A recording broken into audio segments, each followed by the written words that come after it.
The final voyage, Jonathan Reed's reflection, stared back at him from the polished wood of the bar, a ghost of the man he once was. At 52, his face had become a roadmap of loss, deep lines framing eyes that had forgotten how to smile. He lifted his whiskey, watching amber liquid catch the light. 3 days into the Mediterranean cruise, and he'd barely left his cabin except to drink. "Another, sir?" The bartender's voice pulled him from his thoughts. "Please." Jonathan nodded, his fingers tracing the edge of the small envelope in his pocket. Inside was the letter he'd written, part apology, part explanation, to be found after he was gone. The irony wasn't lost on him that he'd spent a fortune on the presidential suite of the Oceanic Majesty for a journey he never intended to complete.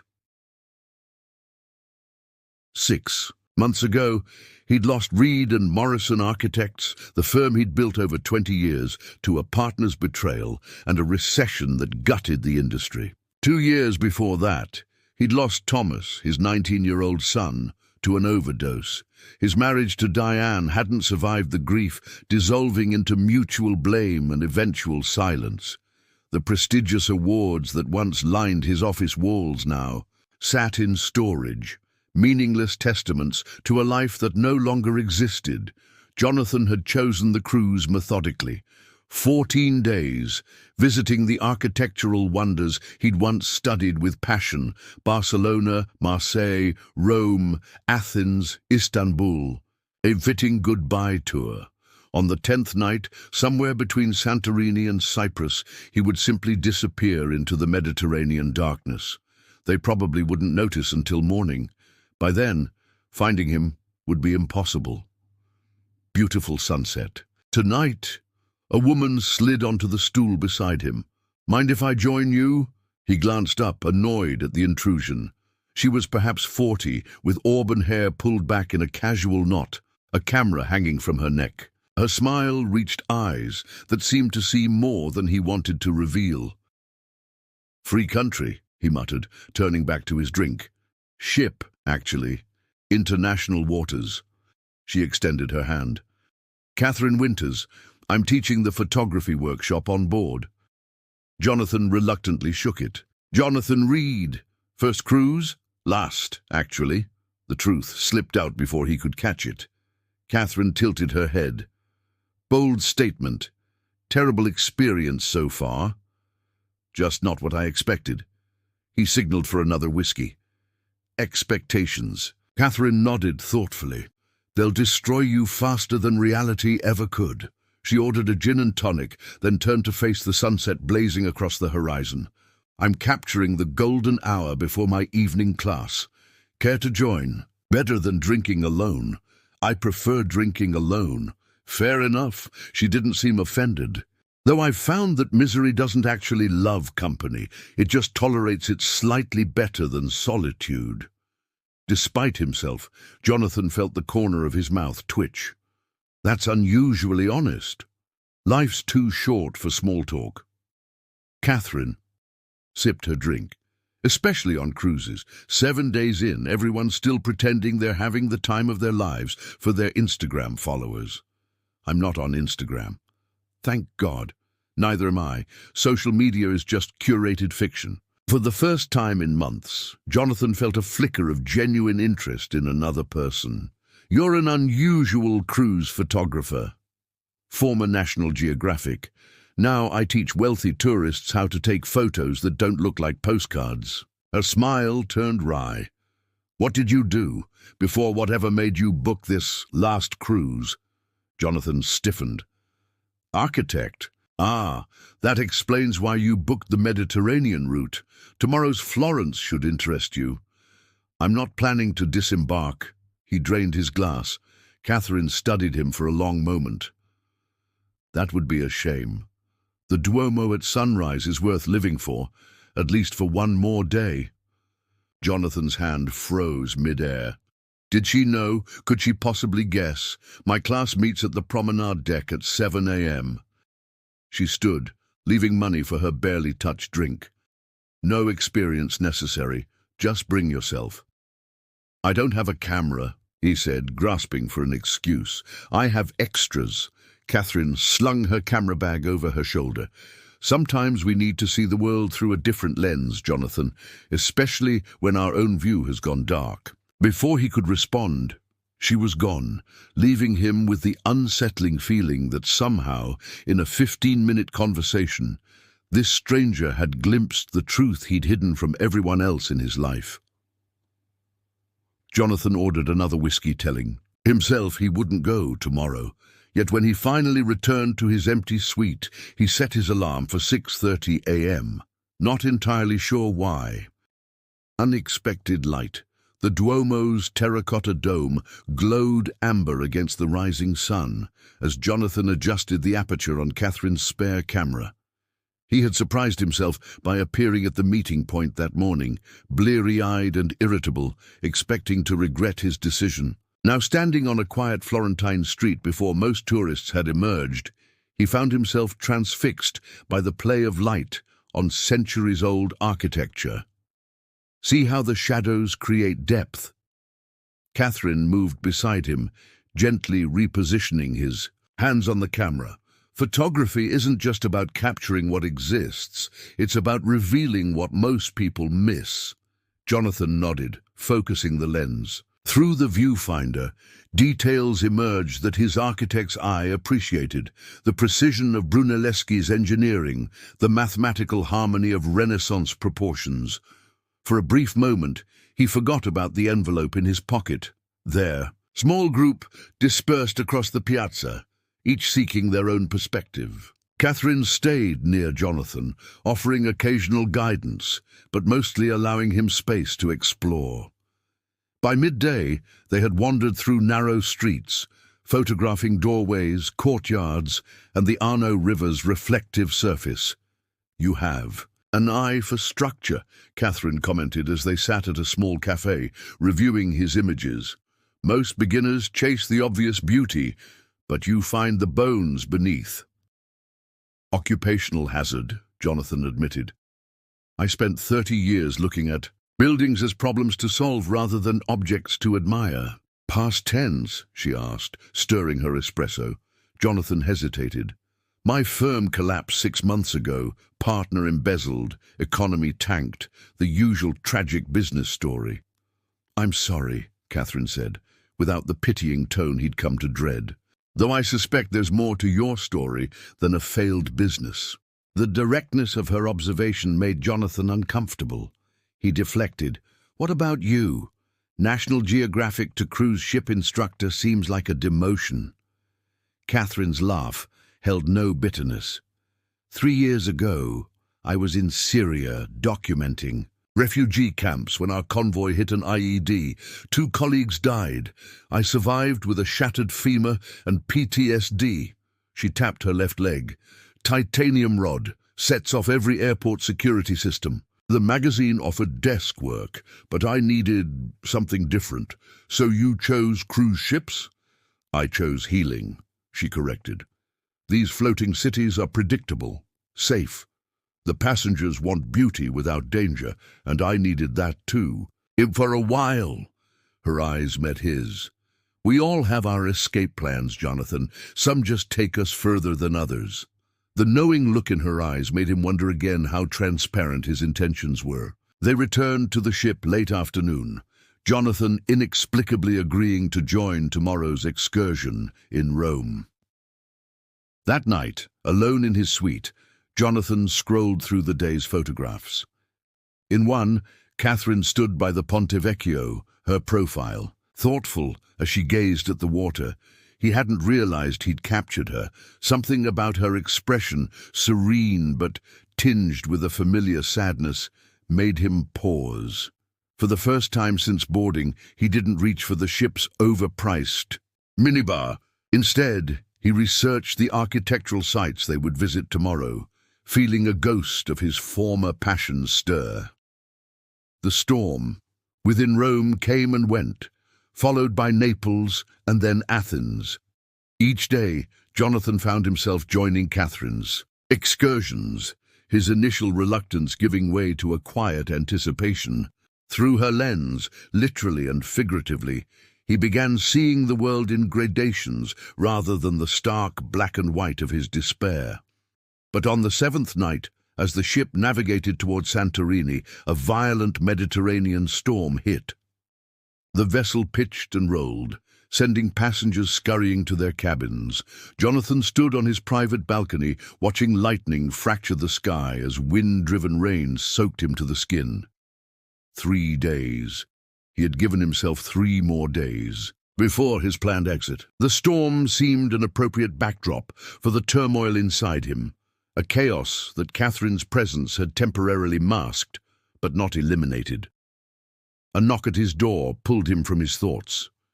Catherine stood there, holding 2 mugs of something. Steaming, spiked hot chocolate, she explained, stepping inside without waiting for invitation. Ship's tradition during storms, though usually enjoyed indoors, not in the middle of a tempest.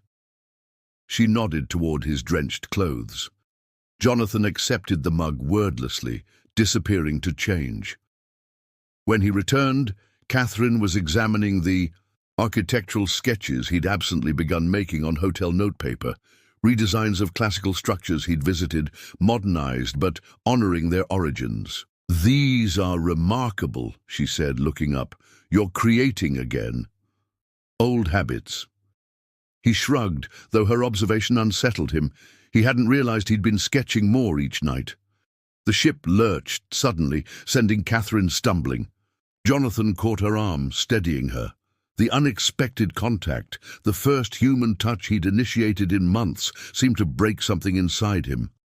"I came on this cruise to kill myself," he stated flatly, the words hanging between them like the lightning outside. "I have it planned for the night after Santorini. No one would find me until morning. The Mediterranean is deep there." Catherine didn't gasp or recoil. She nodded slowly. "I know." "How could you possibly?" "Because 18 years ago, I stood at the railing of a different ship with the same intention." She set down her mug. "My sister had taken her life 3 months earlier. I thought I'd follow her example, show solidarity in her choice," I told myself. Jonathan stared at her. "What stopped you?" "An elderly man who asked me to take his photo with the sunset. By the time I finished, the moment had passed." She smiled sadly. "Sometimes life hangs by threads that thin, and you recognized the same in me. The first night at the bar, your eyes. They were empty in a way I remembered." She touched his hand lightly. "I'm not trying to save you, Jonathan. That's not my place. But before you make your choice final, I wanted you to see that beauty still exists. That perspective can shift, even when you think it's fixed forever." Jonathan's voice cracked. "My son, Thomas, he overdosed 2 years ago. I found him. I was supposed to be home earlier that night, but I stayed at work. If I'd been there—" "You can't know that," Catherine said gently. "My sister left a note blaming our parents. They've spent nearly 2 decades believing they failed her, but her journals, which I found later, revealed she'd been planning it for years. Nothing they did or didn't do would have changed her mind." "How do you live with that kind of pain?" Jonathan asked, his carefully constructed walls crumbling. "Imperfectly," Catherine admitted. "Some days are still impossible, but I've learned that grief doesn't diminish. We just build more life around it, until it's no longer the only thing we carry." As the storm raged outside, Jonathan found himself telling Catherine everything about Thomas's struggles with addiction, his wife Diane's subsequent breakdown, the bitter divorce, his partner's betrayal. Hours passed, lightning giving way to gentle rain, and still they talked. Not just about pain, but about architecture, photography, places they'd seen, books that had moved them. For the first time since Thomas died, Jonathan felt something shift inside him. Not happiness, not yet, but perhaps its distant cousin, possibility. Shoreline's Venice rose from the lagoon like a mirage, its impossible beauty defying the very engineering principles Jonathan had built his career upon. As their small group navigated the labyrinthine streets, Catherine encouraged them to photograph, not just the grand canals and basilicas, but the everyday moments: laundry strung between buildings, elderly residents playing cards in tiny squares, children chasing pigeons. Cities are more than structures, she explained. They're living organisms, constantly evolving with the people who inhabit them. Jonathan found himself drawn to a small bridge, where a local boy of about 8 was fishing with a homemade rod. Something about the child's focused expression reminded him painfully of Thomas at that age, before teenage rebellion and substances had stolen his son's natural curiosity. He raised his camera, capturing the moment. The boy noticed, waving enthusiastically before his line suddenly jerked. His excitement turned to dismay as he lost his balance, toppling toward the canal. Without thinking, Jonathan lunged forward, catching the child's jacket just as he started to fall. The boy's father appeared, rapid Italian giving way to broken English as he thanked Jonathan profusely. The child, unperturbed by his near dunking, proudly showed Jonathan the small fish he'd managed to keep on his line, despite the excitement. Catherine had captured the entire sequence: Jonathan's instinctive rescue, the father's relief, the boy's triumphant grin with his prize. When she showed him the images later, Jonathan was struck by the stranger he saw in the photos, a man engaged with the world, responding to life rather than retreating from it. That evening, as they sat at a waterfront restaurant, separated from the group, Catherine asked the question she'd been holding back. "What happened with your brother? You mentioned him once, but then changed the subject." Jonathan sighed, watching gondolas glide by. "William. He tried to intervene after Thomas died, wanted me to seek help, offered to invest in the firm when things got rocky. I shut him out. Pride, maybe. Or just the inability to accept help when I felt I deserved to suffer. And now, 2 years of silence. He sends Christmas cards. I don't respond." Catherine considered this. "My satellite phone works even at sea, if you wanted to call him." Jonathan shook his head. "What would I say? Sorry, I've been a self-destructive asshole, but good news. I've decided not to jump overboard after all." "That's actually not a bad start," Catherine said with a hint of a smile, though perhaps with less sarcasm. Later that night, standing on his balcony as Venice's lights twinkled in the distance, Jonathan found himself holding Catherine's phone. The international connection crackled as the call connected. "Hello?"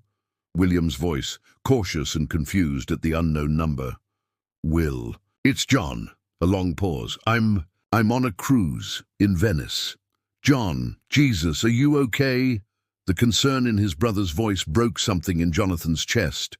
"No," he admitted, his voice catching. "I haven't been okay for a long time, but I think I might be getting there." The conversation that followed was awkward, tearful, and the most honest they'd had since they were boys. When Jonathan finally hung up, he found Catherine sitting quietly in the corner of the balcony, giving him privacy while remaining present. "Thank you," he said simply. She nodded, understanding that his gratitude extended beyond the borrowed phone. As they sailed away from Venice the next morning, Jonathan realized that the date had passed, the night he had chosen for his exit. Instead of ending his story, he had somehow stumbled into a new chapter. New Horizons. 18 months later, Barcelona's autumn light painted La Sagrada Familia in gold and amber hues. Jonathan adjusted his tie nervously as he waited on the steps of Gaudi's masterpiece. After decades of viewing the famous basilica in textbooks and photographs, he now approached it with new eyes, both as an architect and as a man rebuilding his life. Following the cruise, Jonathan had made difficult but necessary changes. He'd moved from Boston to Philadelphia, accepting a position with a historic restoration firm that valued his experience without the pressure of ownership. He'd started therapy, joined a grief support group, and slowly reconnected with William and his family. The pain hadn't disappeared, but he'd learned to carry it differently. He checked his watch. Catherine's flight from Tokyo should have landed hours ago. Her photography book, Thresholds, Portals Between Worlds, had become an unexpected success, featuring sacred entrances from diverse cultures across 6 continents. The final chapter included images from their Mediterranean cruise, though she'd respectfully kept Jonathan's story private, sharing only that the journey had transformed them both. They had stayed in touch through emails, occasional phone calls, and twice brief meetings when their travels aligned. Their connection defied conventional definition, deeper than friendship but cautious, as if both recognized the fragility of healing hearts. Admiring the engineering or the spiritual symbolism? Catherine's voice came from behind him. Jonathan turned, his face breaking into a genuine smile. She looked different, her auburn hair now styled in a short bob, her skin tanned from months photographing desert communities. Yet her eyes held the same perceptive warmth that had first penetrated his defenses. Both, he answered, embracing her. The way Gaudí balanced mathematical precision with organic forms still astounds me. Speaking of astounding, Catherine gestured to the portfolio tube slung across his shoulder. Your mysterious project? Jonathan nodded. Over dinner at a small restaurant in the Gothic Quarter, he unrolled the architectural renderings he'd been developing for months. It's a memorial garden, he explained, for families who've lost children to addiction, part of a larger rehabilitation center Williams Foundation is funding. Catherine studied the designs, an open-air space where modernist angles complemented natural elements, creating areas for both community gathering and private reflection. You've incorporated water features at every transition point, she observed. Thresholds, Jonathan acknowledged, referencing her book's theme. Places where one state of being transforms into another. Their conversation flowed effortlessly between their current projects, shared memories, and future possibilities. As they walked Barcelona's streets after dinner, Catherine took his hand naturally, their fingers interlacing. I've been offered a teaching position at Rhode Island School of Design, she said as they reached the waterfront. Photography and visual anthropology, starting next semester. Jonathan stopped walking. That's less than 2 hours from Philadelphia. I know. Her expression remained carefully neutral. I wanted to see you before deciding, because 18 months ago we met when both of us were at breaking points. What we found in each other then was necessary, but I've wondered if it could translate into normal life. Catherine looked out at the Mediterranean, the same sea that had nearly claimed Jonathan. Real relationships are more complicated than rescue stories. Jonathan considered her words, recognizing their truth. The man you met on that cruise was planning his exit. The person I am now is learning to stay, even when it's difficult. He turned to face her fully, especially then. Is that what we'd be doing? Learning to stay? I think, Jonathan said carefully, we'd be learning everything together. No guarantees. Except that I want to try. Catherine's smile bloomed slowly. I've already accepted the position. Later that night, in Jonathan's hotel room, they stood on the balcony overlooking the city. Barcelona pulsed with life below them. Couples strolling, street musicians playing, the eternal dance of a place that had witnessed centuries of human drama. Do you ever think about it? Catherine asked quietly. The night that didn't happen? Jonathan nodded. Sometimes, not with longing, but with a strange gratitude. If I hadn't reached that edge, I might never have been ready to begin again. He looked at her. To see you. The photographs work both ways, Catherine said. The lens captures light, but it also lets light in. She rested her head against his shoulder. We let the light in. As they stood together at the railing, the same posture that had once signified an ending now transformed into a beginning. Jonathan reflected on how thoroughly his planned final voyage had become instead his first real journey in years. Not just toward Catherine, though she had been the catalyst, but toward himself, the self that could acknowledge both profound loss and unexpected joy as equal truths in the same life. Below them, Barcelona continued its nocturnal symphony, indifferent to their personal drama, yet somehow the perfect backdrop for it. A city that had been destroyed and rebuilt countless times across centuries, each incarnation honoring what came before while creating something entirely new, just like them.